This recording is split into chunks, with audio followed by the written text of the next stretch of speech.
Welcome back, students. In this lecture, we are going to see the topic mechanism of oxygenic photosynthesis. We have started with the bacterial photosynthesis, and in our previous lectures, we have discussed introduction about the photosynthesis. Then in second lecture, we have shown about the photosynthetic apparatus, the place where photosynthesis process is being carried out, and the pigments through which photosynthesis is carried out. Now in this lecture, we will focus on oxygenic photosynthesis. As the name implies, oxygenic, it indicates oxygen. Okay, so it is the photosynthetic reaction in which there is or in which oxygen is evolved as a byproduct. That is the oxygenic photosynthesis. Oxygenic photosynthesis, it occurs in eukaryotic organism like algae and in bacteria such as cyanobacteria.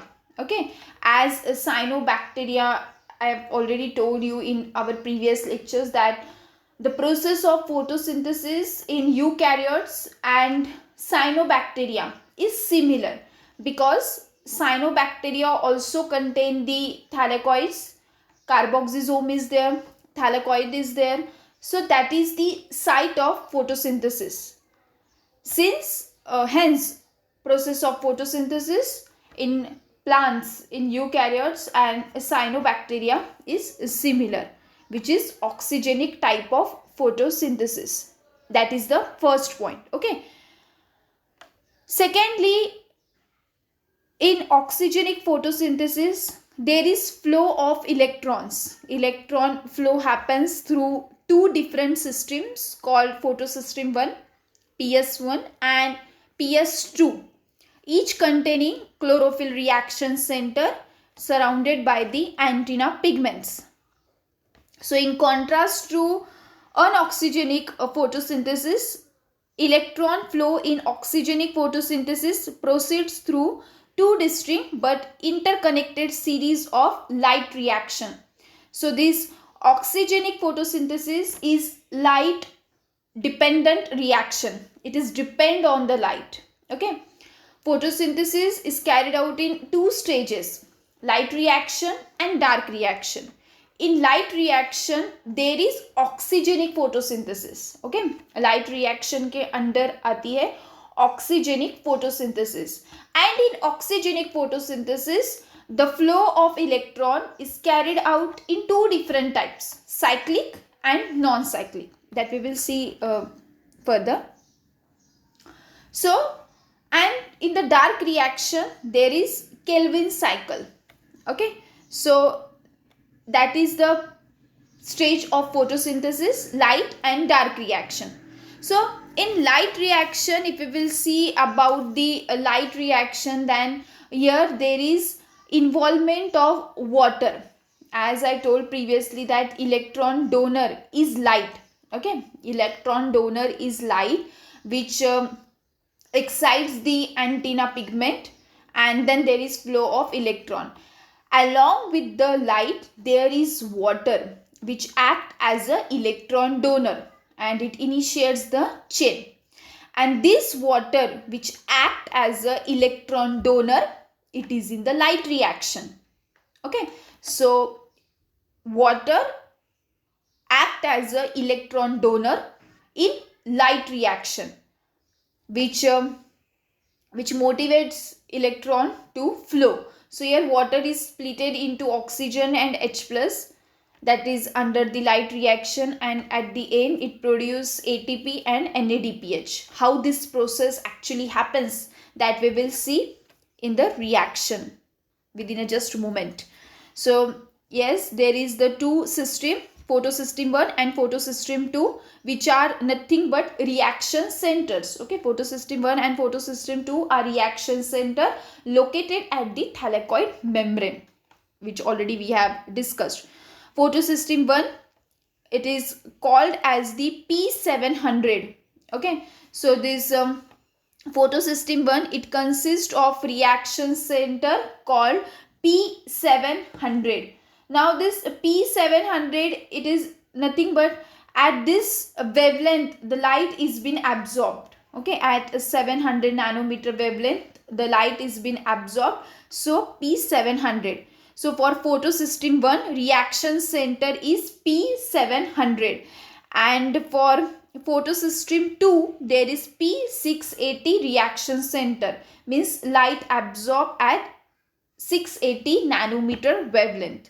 That is the difference between photosystem 1 and photosystem 2. So you have to keep in mind photosystem 1 is P700. Okay, the reaction center for this photosystem 1 is P700 because this photosystem 1 absorbs the light at a wavelength of 700 nanometer, and photosystem 2, it absorbs the light at a wavelength of 680 nanometer, hence P680, and it gives it produces the ATP and NADPH with the help of the water. Now the path, the electron flow which we are going to see, it is somewhat like Z type. Okay, the pattern is like a Z type, hence it is known as the Z scheme of photosynthesis. We will see the flow of electrons, or we will see the mechanism how actually the electrons are being flown, or how the process of photosynthesis is being carried out. So this is the diagram of oxygenic mechanism for photosynthesis, which consists of two photosystem 2 and photosystem 1. Now here the question is, why first photosystem 2? Why not photosystem 1? Now photosystem 2, it comes first in the path of this photosystem 2. Actually हमारा जो path है वो कहाँ से शुरू होता है? It starts from photosystem 2. It starts from here. Okay, so photosystem 2 comes first in the path of this electron flow, but it is named as second because it was discovered after photosystem 1. पहले photosystem 1 discover हुई, उसके बाद photosystem 2 discover हुई, लेकिन इसीलिए उसको photosystem 2 नाम दिया है. लेकिन इलेक्ट्रॉन फ्लो में पहले रोल फोटोसिस्टम 2 का आता है. ठीक है, लेकिन डिस्कवर पहले ये हुआ है, लेकिन फंक्शन पहले इसका स्टार्ट होता है. So the name is been like that. Okay, so this is the, ये जो नंबरिंग है, this is nothing but it is the potential. Okay, this are the reduction potential, redox potential है ये. Okay, this are the redox potential. So now here the process starts. Light is been falled. Okay, यहाँ पर light is been falled or photons are been falled. Along with this photons there is involvement of water.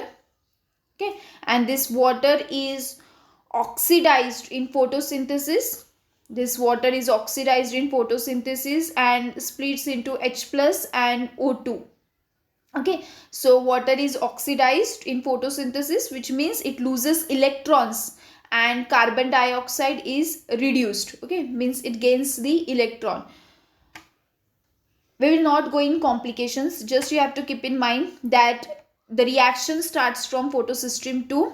The light is being emitted plus water, it act as the supply of electrons. Water split into H plus and O2.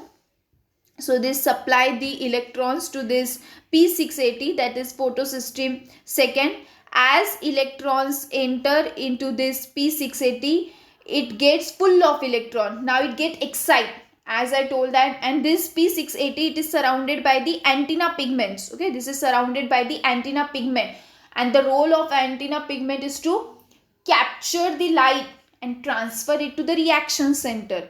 And here it actually does that work. It captures the light and transfer into the reaction center, that is P680.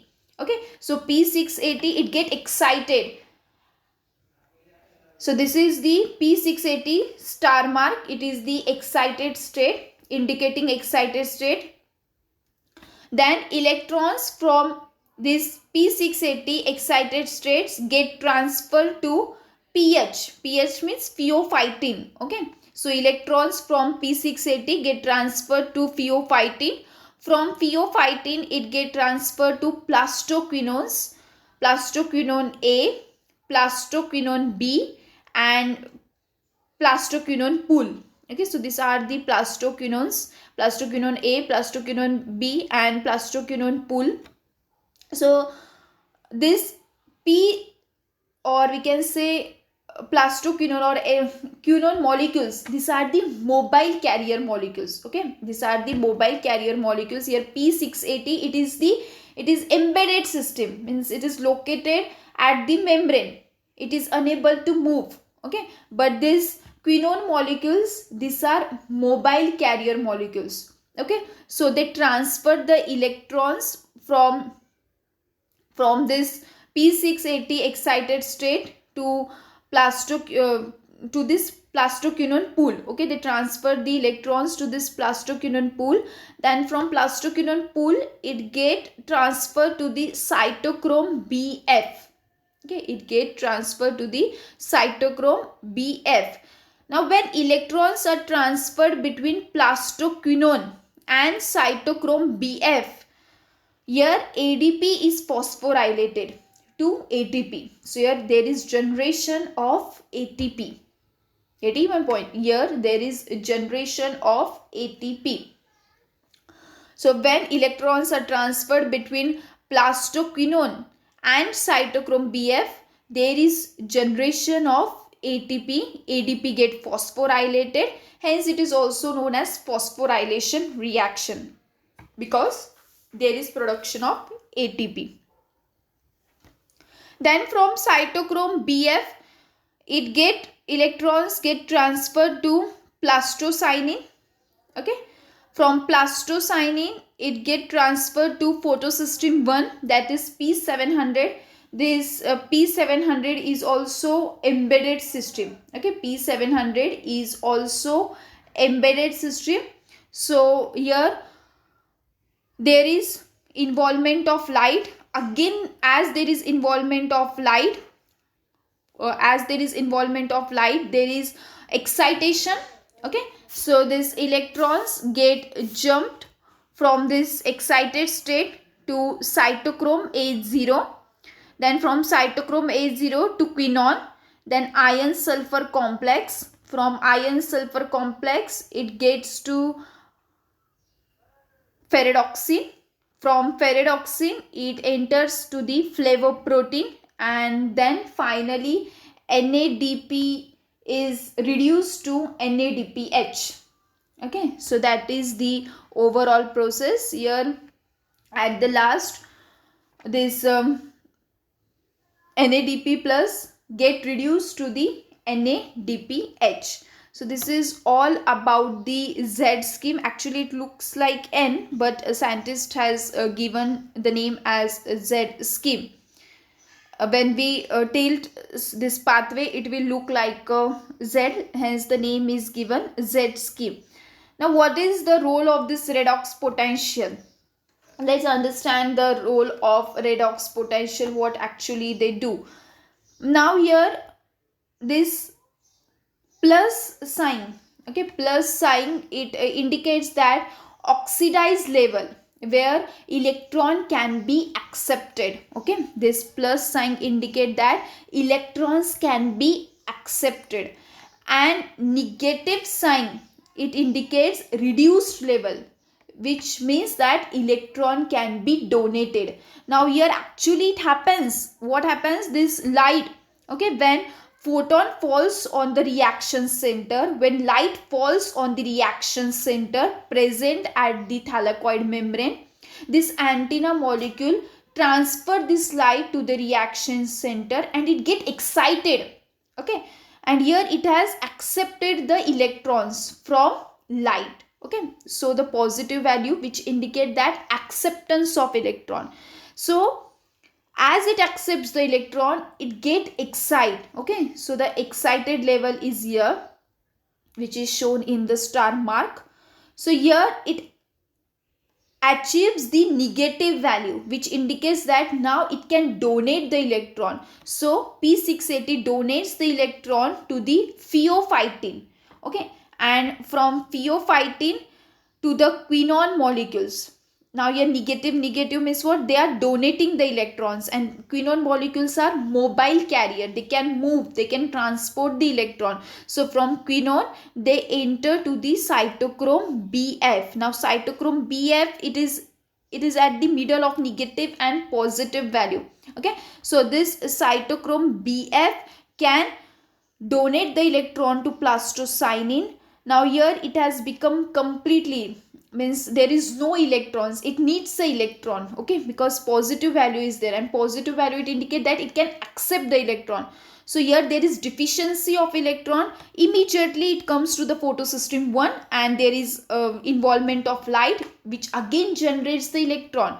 Now here it comes to the positive value, it can accept the electron, it enters into the excited state. Again negative value is there, it will donate the electron, and hence at the last we will get NADPH. NADP is reduced to NADPH. Okay, so that is all the process of oxygenic photosynthesis. Now it is known as this pathway which we have discussed just now, it is known as the non-cyclic photosynthesis. Okay, this pathway is known as the non-cyclic photosynthesis, where there is just straight flow, means from here, from photosystem second, the transmission of electrons have been started, and then from P680, like that, there is no any reverse turn.